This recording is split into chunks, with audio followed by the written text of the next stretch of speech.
What's up, everybody? This is Coach Reggie, and we're at week 2 of the Next Level Player of the Week.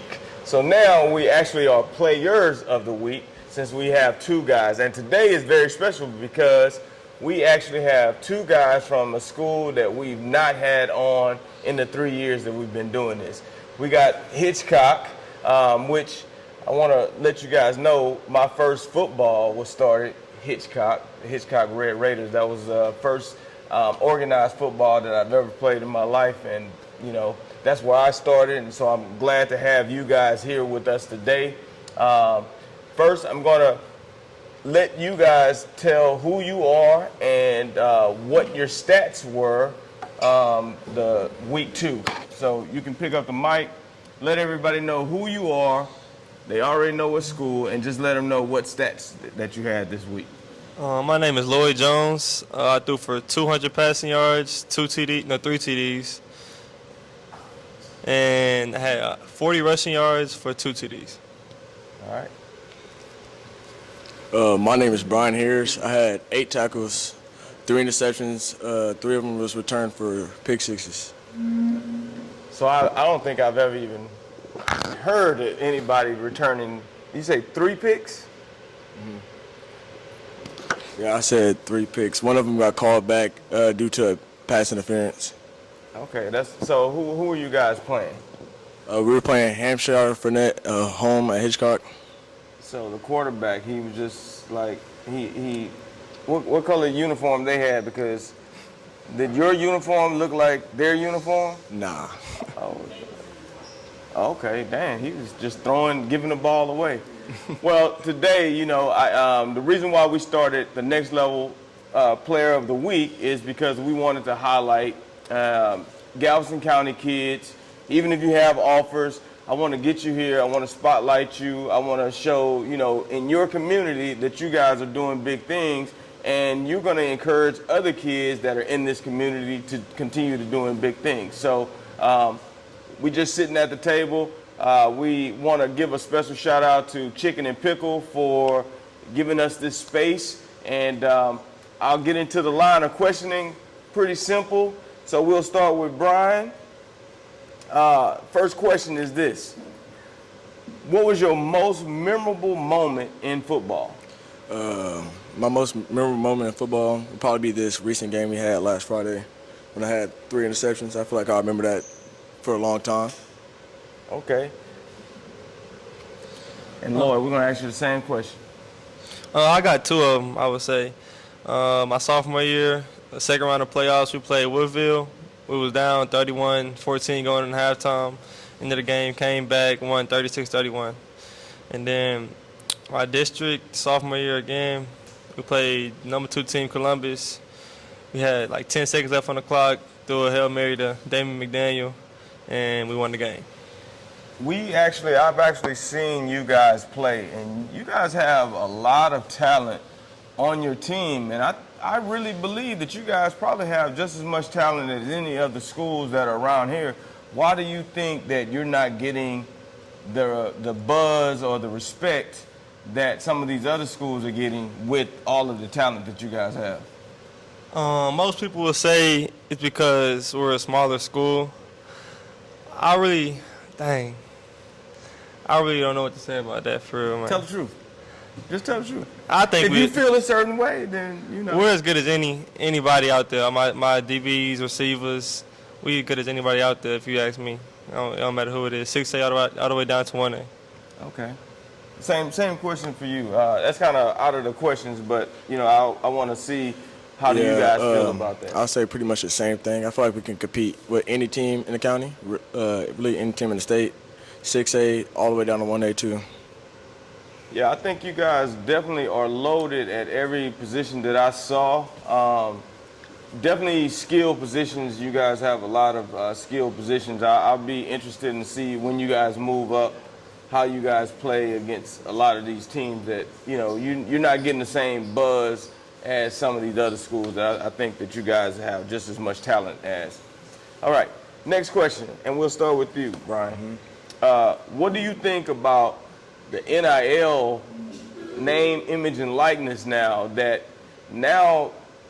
athletes are able to, get paid off their image and likeness, and it's setting a precedence because when I played, we didn't get a chance. We were poor college students and didn't get all the benefits that you guys have. What do you think about NIL? I don't really have too much to say about it, but I'll say it's good for college athletes due to the fact that they're spending most of their time perfecting their craft and playing college football. I don't really got too much to say about that. Okay. All right, Lloyd, same question. I would say there are some good and bad things. Good things is you're getting paid to play a game that you love. You're good financially wherever you're staying at. They're going to take care of you. Bad things, I would say it takes some kids in directions like money flips kids to different schools. That's what I would say. That's a bad thing. I like that answer because I feel the same way. Being a student athlete at one point in my life and not having money, and I understand the importance of us being able to capitalize off of our, faces, our images and everything. But I do think that there should be a little bit more structure around it. But I do believe athletes should get paid because the universities are making a large sum of money off of us, off the backs of the athletes, and we should be getting paid as well as they're getting paid. But I do feel like a little structure because, guys are getting paid, but what if they don't make it to the league? And I think we put a lot of emphasis on making it to the league, all right? So in saying that, is your main focus and goal to make it to the NFL? That's the top of my priority. Dang. To make it to the NFL. That's my main goal. Also be a family guy, have a wife and kids. And if nothing that works out, I want to be a coach. Okay. Yes. Same question. I would say to probably make it to the NFL too. If that don't work out, probably be a coach too. Cause I like teaching people, helping people like my position. Because I know a little bit about it, so I can teach it to younger kids and stuff like that. All right. So, if you were to get drafted, what would be the team that you want to be drafted to? If I was to get drafted, the team I want to play for is probably my favorite team, the Cowboys. Cowboys? Okay, we got a Cowboy fan. All right, same question, Lloyd. What's your team? If everything went the way that you want, what's the team that's drafting you? My favorite team also, the Broncos. Broncos? Yeah. Okay. You ever been to Denver? I've been there. Okay. Colorado. Okay. I didn't expect that. I thought you kind of, resembled C.J. Stroud a little bit. So I was thinking you were going to say, hey, I could replace C.J. one day, right? All right. So let me ask you this. What's your why, right? Like each day you guys get up, you're working out, responsibility, classroom, all of those things. What's your why? Why are you doing all that? What motivates you? I love the game. I've been loving it since I was 4 years old. For some reason, my father always got me into it. He loved it too. My whole family loves it. Watch me play. And the competitiveness. Okay. I just love to compete. Really every sport, but football is just my favorite one, and I love it. My why would be, I think I just got to prove people wrong. I love the sport also. I like to compete too. I play a couple different sports. But yeah, football is probably my favorite sport. Yeah. All right. So when you say prove people wrong, what does that mean? Like, do you have people that are doubting your abilities? What is that? It was some doubts from here to there. Talk about I couldn't do it, stuff like that. Yeah.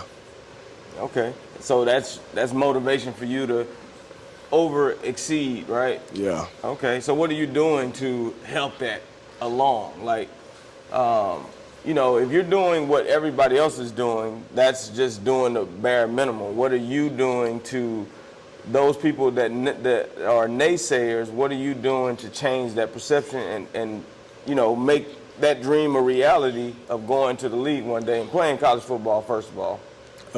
I'll say working out, doing the extra amount to get to that goal.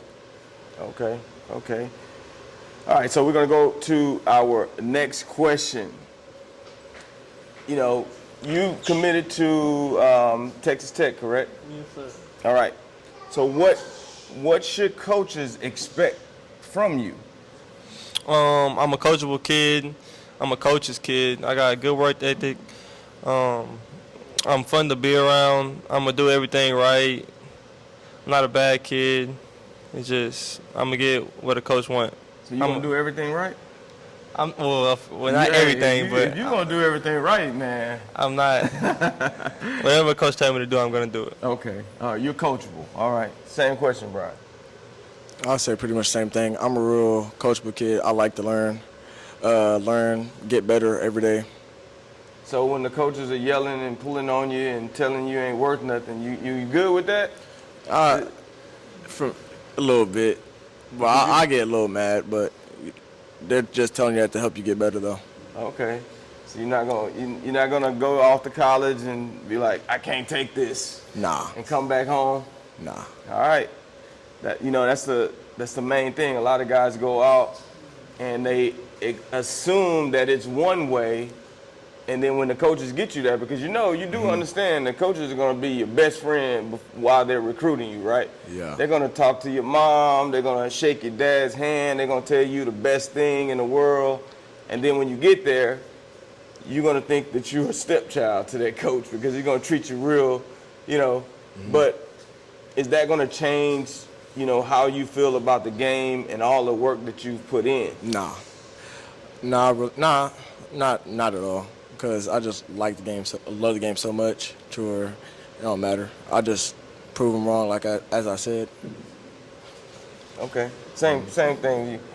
When you get up to Texas Tech or whoever, what school you go to, and things are not going the way that you anticipated them going, how are you gonna be able to deal with that? I'm gonna just fight through it. I call my family. They might help me out a little bit. I always been able to call my dad. He'll tell me what I need to do. Mom be there for me. Brothers, I'll be good. Okay, it's good answer. All right, so both of you, I assume, are leaders, right? Leaders of your team. What type of leader are you? Are you a verbal leader, or are you the leader that just, follow me, my actions speak louder than anything? Most of my life, I've been an actionable leader. I never really was the most vocal leader, you can say that. But as I'm getting older, I'm maturing more. I'm working on it, getting better. And I say I'm going to be a good vocal leader in the future. I'll say more of an action leader. I've never been real vocal, but I feel like the way I play, the energy I bring, I feel like I'm more of an action leader due to that. Yeah. So let me ask you this. When he messes up, do you get on him? Yeah. Oh, you asked me. So if he throws a pick, or what are you doing on the sideline? I'll ask him about it when he get on later. You're going to ask him about it? Later on in the game, what did he see? Something like that. Oh, you nice. You're not going to get on him? You just going to say, oh, hey, what did you see? What coverage did he see? Like what he thought was open, was the window and stuff like that. Okay. You got the same question. I'm going to give you the same question. So he drops a pick that wins the game. He drops it, hits him right in his hand. What are you going to do? I'm going to be on him for the rest of the season. I ain't going to lie. I always play on Brian saying he don't got hands or nothing. He can't guard me, not all that. It's a lot of things.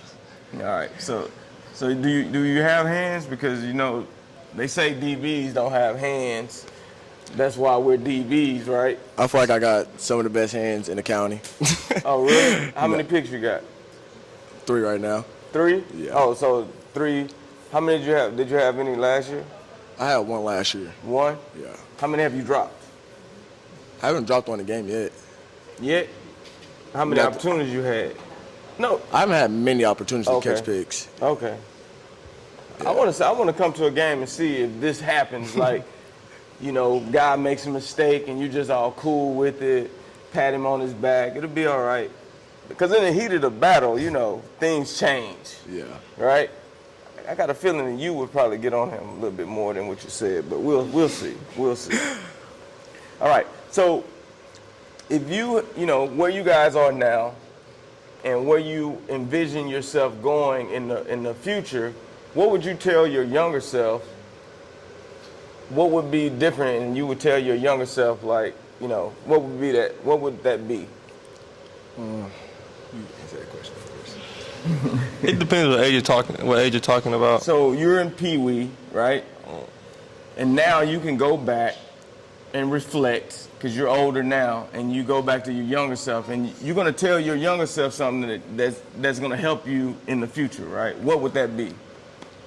Dang. I would just tell them have fun playing the game, respect your moms and your dad, and it's not really much I could tell myself, I don't think, because I think I was just a good kid growing up.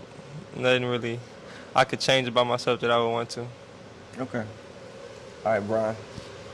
Pretty much the same. I would say respecting your coaches too. I'll try to listen to your coaches because some coaches, well, most coaches, they won't lead you in the wrong direction. I feel like just mess up your opportunity. Okay. So you're not gonna give yourself some game that you know now that you didn't know then that would elevate you even more to this point? Think about like where you are now, and when you were a kid, you had no clue, but now you have a clue. What is that secret that you're gonna tell yourself that's gonna help transform who you are today? Really don't know, but if I I'm gonna answer this first because I really don't know. See, he needs you to answer his question. You want to answer his question for him?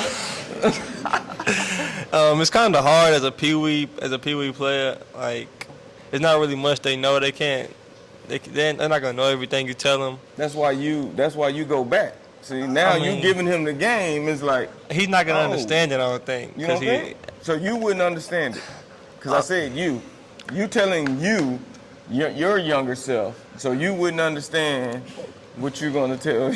I mean, I might understand a little bit, but not all the things that I want to say. Okay. I would just say a lot of work ethic. Stay in shape. Stay in shape forever. Like, if you're not in shape in the game, you're gonna cramp up, and when they get to high school, they're gonna feel it. It's gonna hurt. Okay. Keep the mic. Who inspires you to be the person that you are?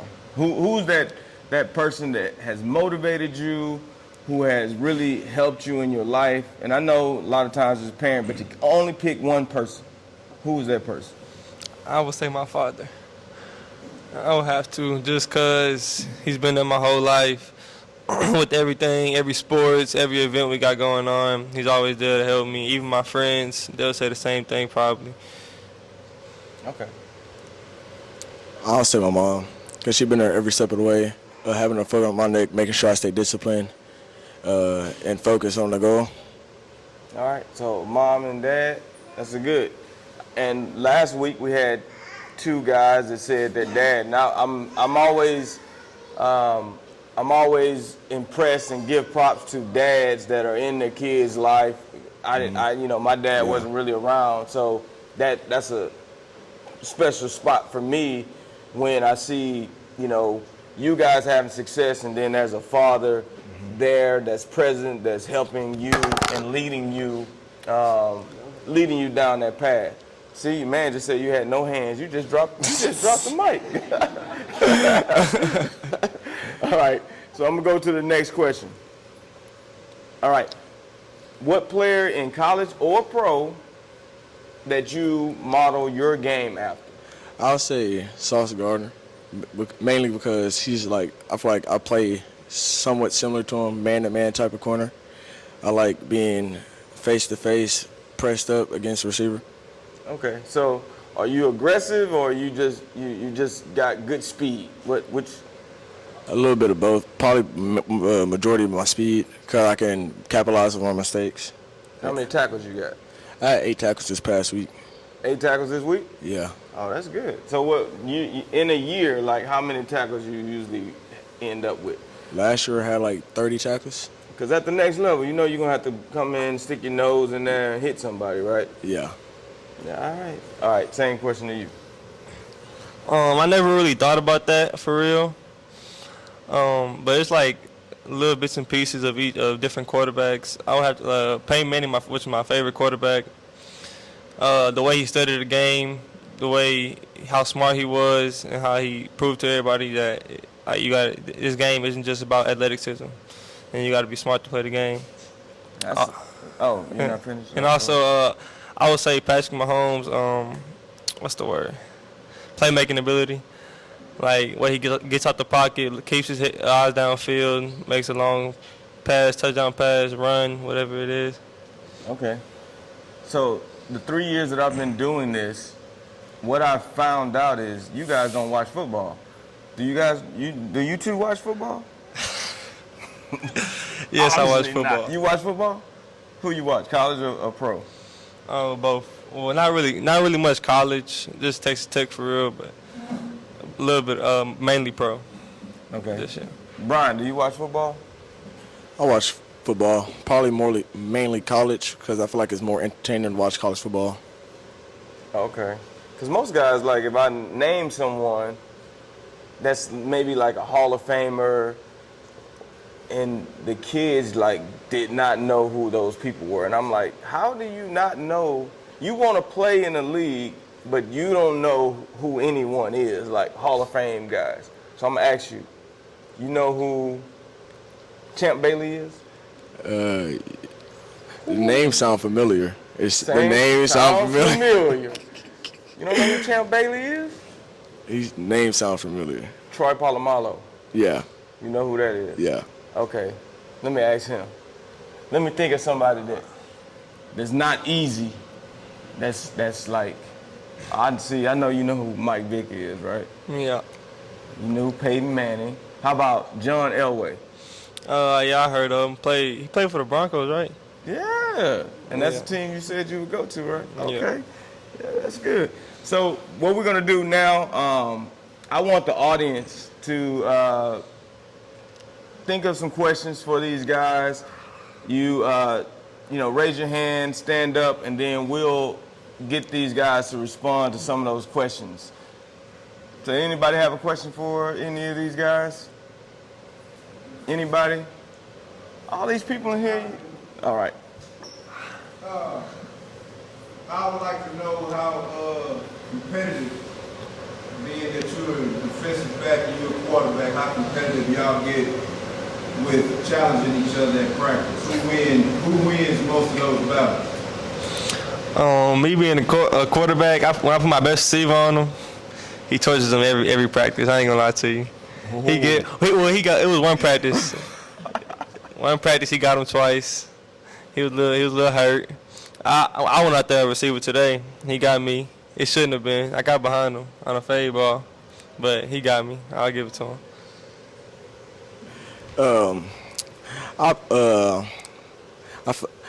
That happened one time. I feel like he every time he put his best receiver on me, nah. I just picked him off today. I just picked him off today, Who's actually. the best receiver on the team? Kelshawn. So you talking to that man in his face then, huh? I feel like out of 10 reps, I feel like it'll be about even. 5. Okay. So we going 50%. Mm-hmm. Okay. Anybody else have a question for him? For both of you guys, what is the biggest form of adversity y'all face this far coming in life, and how did y'all respond to it? I was not listening. Say it again. What is the biggest form of adversity that you guys face, which is like something that was messed up your routine, right? And how did y'all respond to it? I get it. I never really had no setbacks.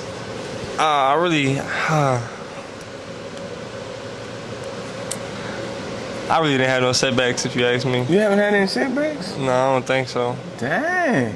Hey, that's good. If you never had, so every game's gone the way that you. Well, I mean, I had bad games. That's adversity, right? Because Yeah, I guess a little bit. how do you respond to the adversity? I just like next. If I had a dang.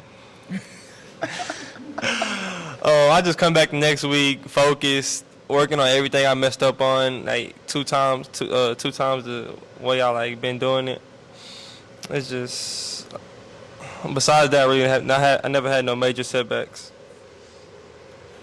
I'll probably say last Friday, the first 2 quarters, I was playing pretty bad in the wrong zones.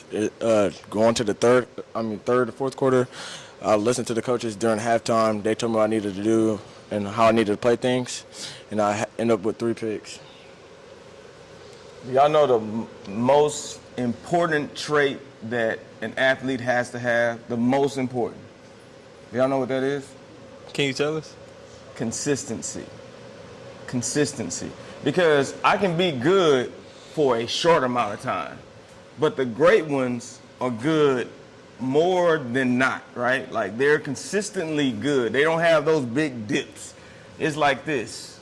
It's going across the board. I'm consistent. I don't have a great game, and then the next game I'm giving up 5 touchdowns, or I'm throwing 5, 6 picks, right? Consistency is the thing that coaches are looking for. Are you a consistent player? Because if you're consistent, I can trust you. I know that you're going to be the player that we need in the time that we need you, right?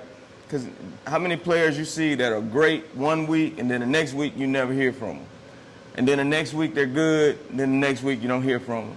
So always work on being consistent in your work ethic, consistent in your responsibilities, and consistent on the field. And those things right there are going to take you a long way. All right, we got another question? Brian and Chubby, they talked about consistency and adversity. What do you do with success? How are you going to handle not getting a big head and getting complacency day in and day out? Wait. Say it again. I gotta like. He just talked about consistency. He talked about adversity. So how do you handle success? Next level player of the week. How do you stop from getting a big head and being complacent? What are you going to do day in and day out so you scratch that out your mind and be ready to compete that Friday? I'm never too confident. I'm always a little cocky. I ain't gonna lie to you. I get cocky sometimes with teammates, opponents, but I'm never too confident. I'm always staying focused. I'm not looking at anything over. Like I'm going through every part of the film, every game, looking at everything, DNs, cornerbacks, what I need to see. That's what I do. That's my answer to his question. Let's flip that though. Let's get rid of the cockiness and keep the confidence, right? If you're confident, not cocky, you know, see the difference in that? Cocky means everything is about you, and all things revolve around you. Confidence is you're going to be a leader. You're going to lead your guys to be better than what they are. And as a quarterback, anytime I work with a quarterback, this is the one thing that I always make sure that they understand. If a snake is poisonous, how do you kill that poison? So where can a snake hurt you? Could he hurt you from the tail, the middle, or the head? The head. The head, right? So you being the head of the snake, we chopped off the head of the snake. Is the snake, is it dangerous anymore? No. No, he's not. No. Right? The head is